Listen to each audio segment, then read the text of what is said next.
Hi there. So we have a new list to go with. It's number 41. It has Beowulf, the heroic warrior.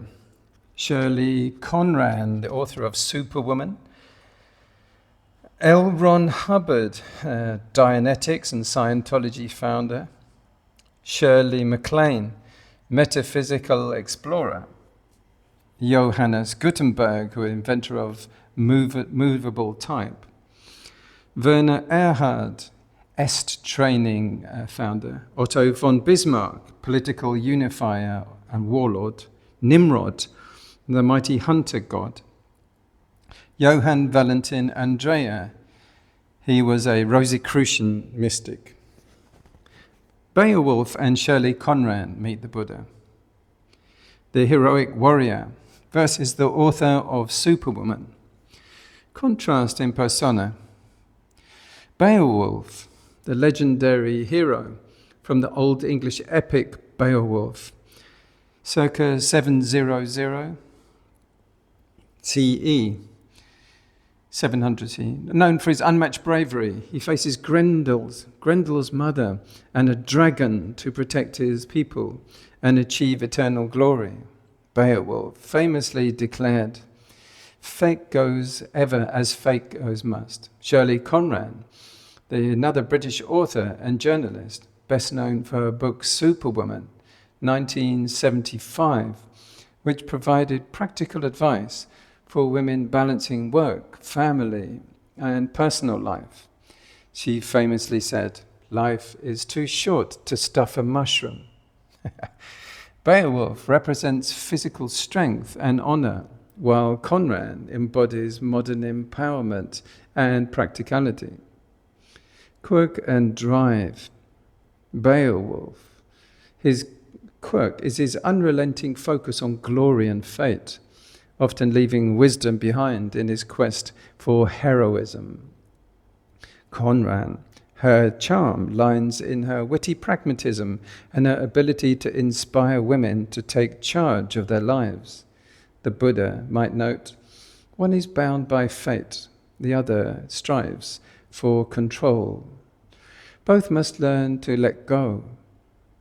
Attachment to glory and mastery. Beowulf's attachment, his identity, is deeply tied to achieving lasting fame. The Buddha might say, glory fades, Beowulf. True strength lies in mastering the mind, not the world.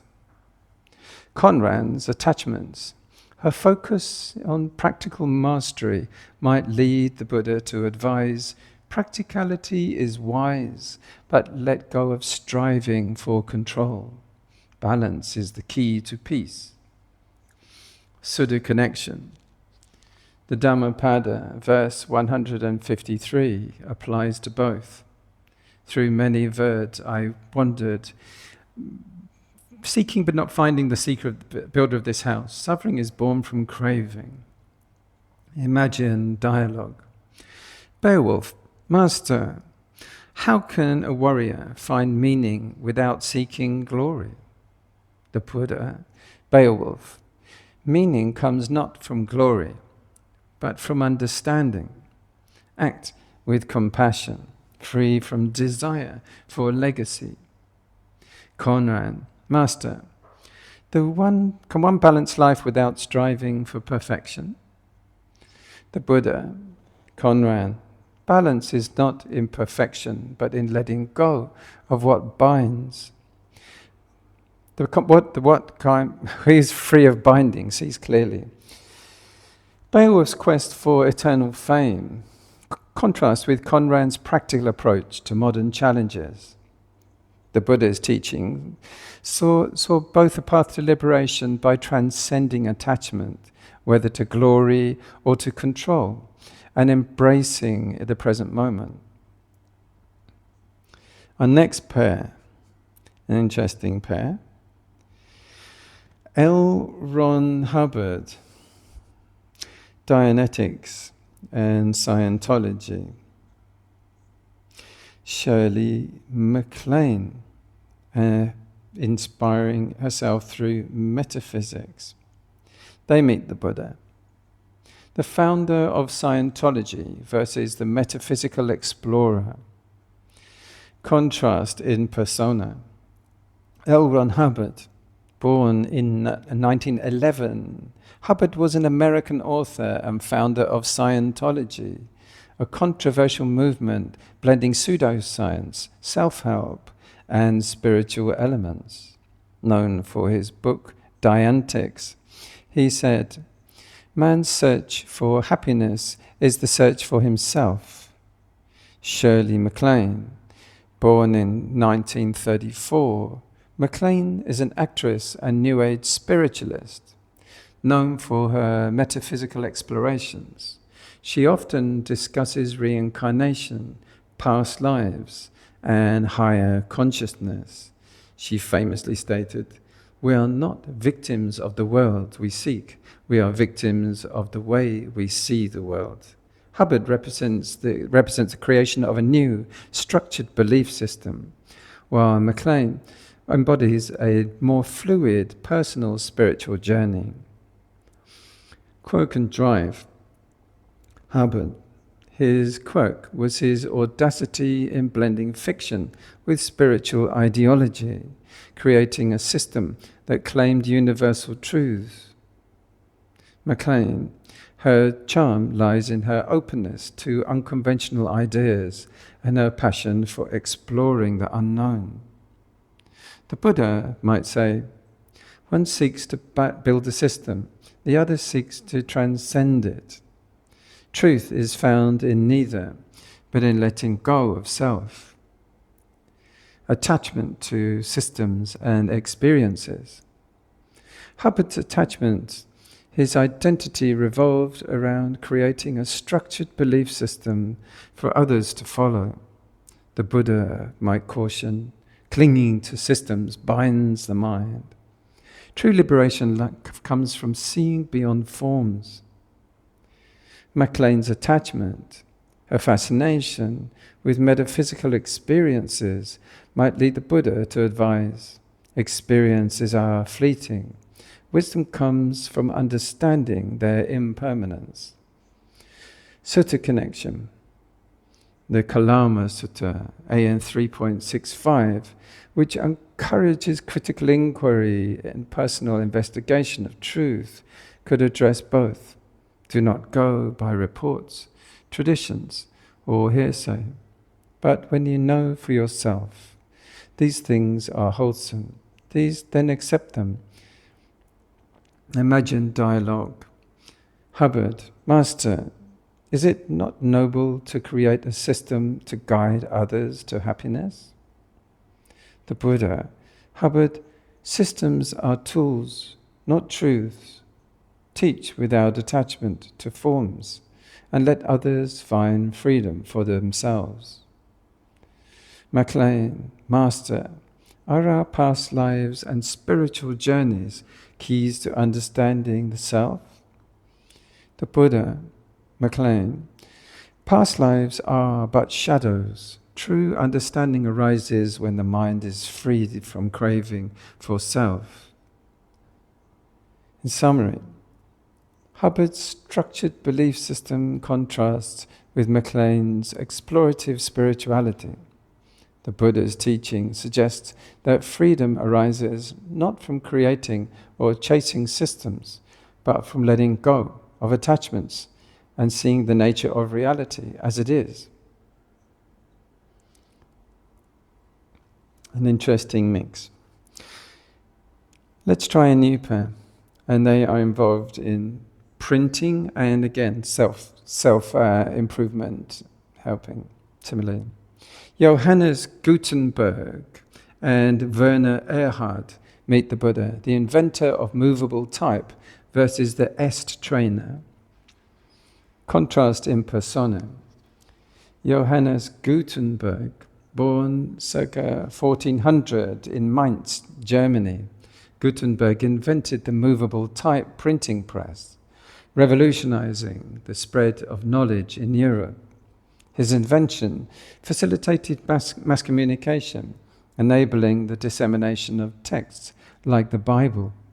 He said, Let us break the monopoly of the written word. Werner Erhard, born in 1935, Erhard is an American entrepreneur and founder of EST, Erhard Seminars Training, a personal development program that gained popularity in the 1970s. He focused on self-empowerment and transformation, famously stating, "You don't have to go looking for love when it's where you come from." Gutenberg symbolized the transformative power of technology and shared knowledge, where Erhard represented internal transformation through personal insight. Quirk and drive.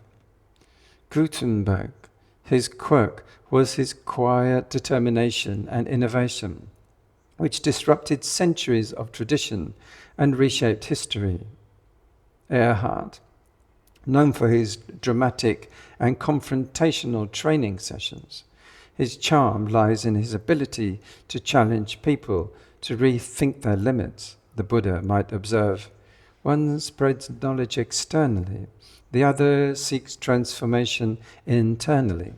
True freedom lies in transcending both. Attachment to spreading knowledge and personal transformation. Gutenberg's attachment, his identity revolved around enabling access to knowledge. The Buddha might say, knowledge is valuable, but it must be paired with wisdom. Liberation is not in the words, but in letting go of attachment to them. Erhard's attachment, his focus on self-transformation, might draw the advice, transformation without understanding impermanence feeds craving. True freedom arises from seeing beyond the self. The Sutta connection, the Bodhisattva 1.110 would resonate with both. In the seen, there is only the seen. In the heard, only the heard.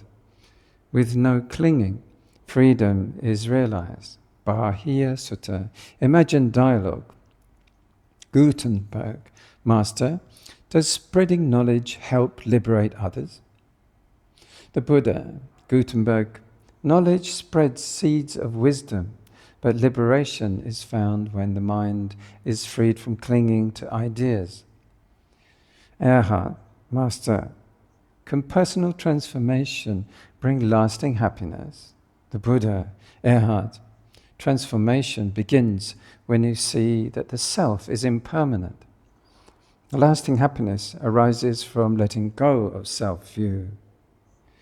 In summary, Gutenberg's technological revolution and Erhard's focus on personal transformation reflect two different paths to change. The Buddha's teachings guide them both towards understanding that freedom lies not in external or internal changes alone, but in letting go of all attachments.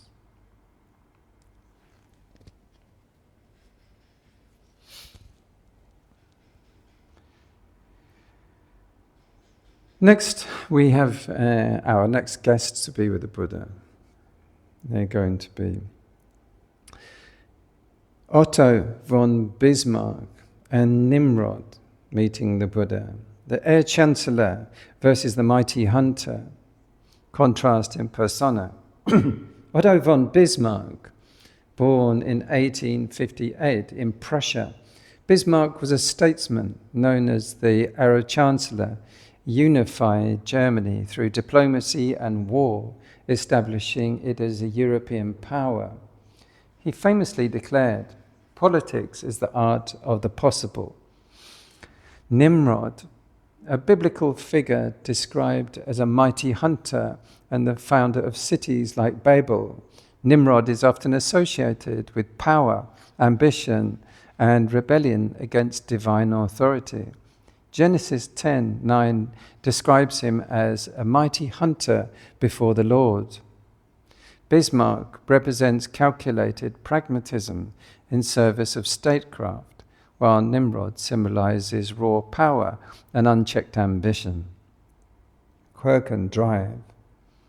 Bismarck, His quirk was his ability to balance force and diplomacy, often manipulating events to achieve his goals.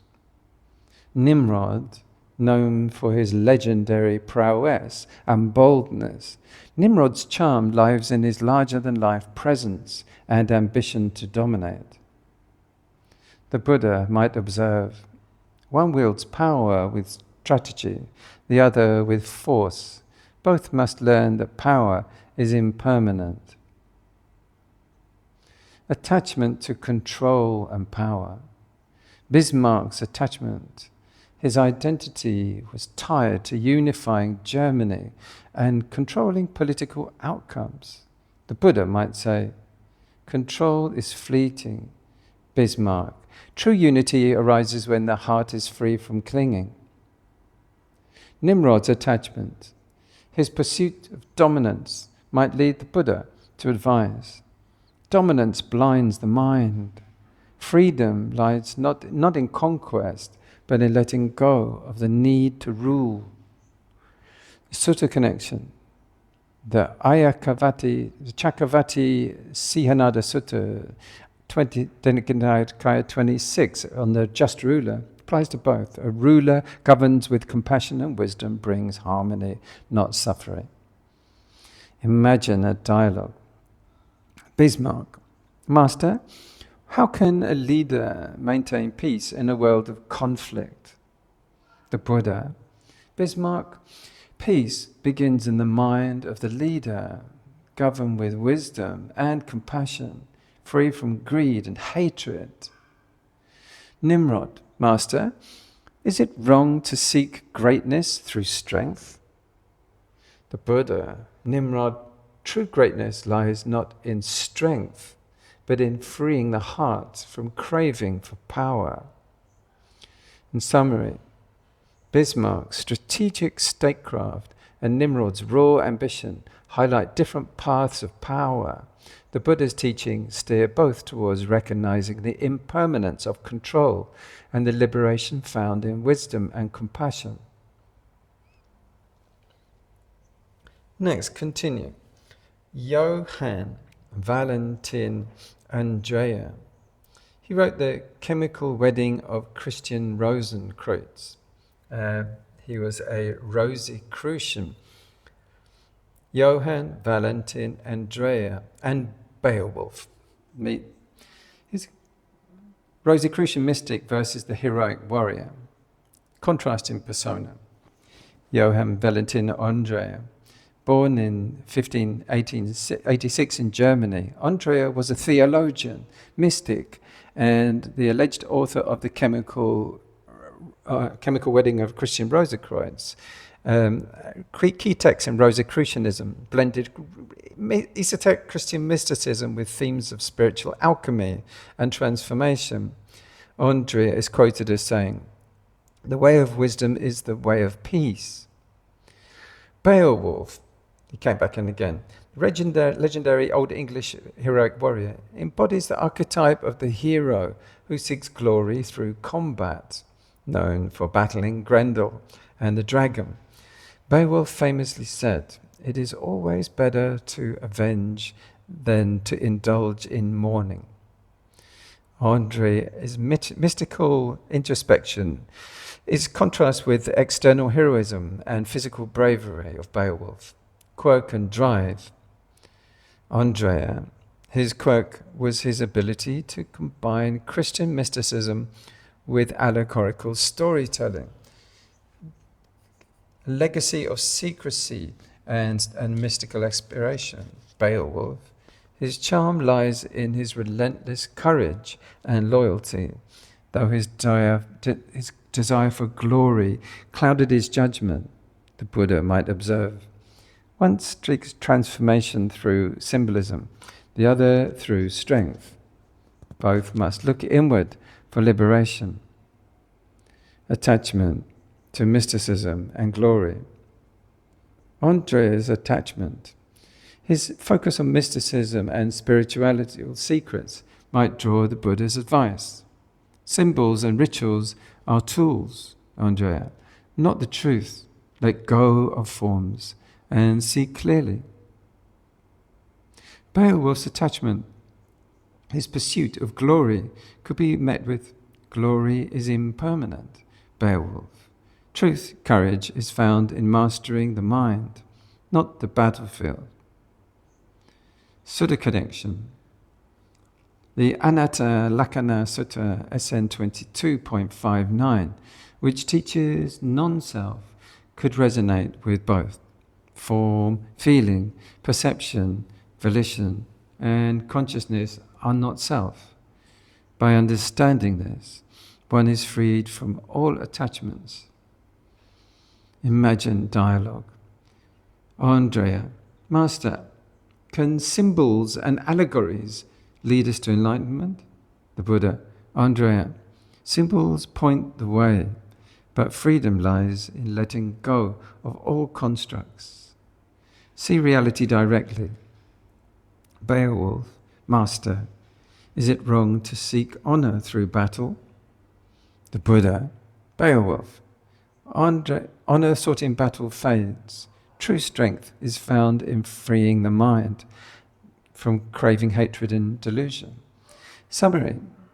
Andrea's mystical quest for transformation contrasts with Beowulf's heroic search for glory. The Buddha's teachings offer both a path to liberation by letting go of symbols and worldly victories, focusing instead on the peace found in non-attachment. End of the list. Thank you very much. So Beowulf, we had him twice, once at the end because it was an odd number. Beowulf, heroic warrior. Shirley Conran, heroic superwoman, not stuffing mushrooms. Hubbard, Dianetics and Scientology, self-help. Shirley MacLaine, metaphysics and acting. Johannes Gutenberg, the power of suddenly everyone can have books. Johannes Gutenberg and Werner Erhard, another kind of liberation, the Est training. Otto von Bismarck, unifying Germany using military means. Nimrod, the mighty hunter god in Judeo-Christian legend. And Johan Valentin Andrea, a man behind the formation of Rosicrucianism, full of symbolism and meaning wrapped in symbols and allegories. Thank you very much for joining me. Please leave any comments down below and look forward to our next session. Take care. Hope you're enjoying this refreshing breath of fresh air, reproach to both Western culture and towards the Buddha's teachings, hopefully shining light on some different attitudes towards greatness, liberation, self-exploration, life improvement, and overcoming the stresses and sufferings of existence.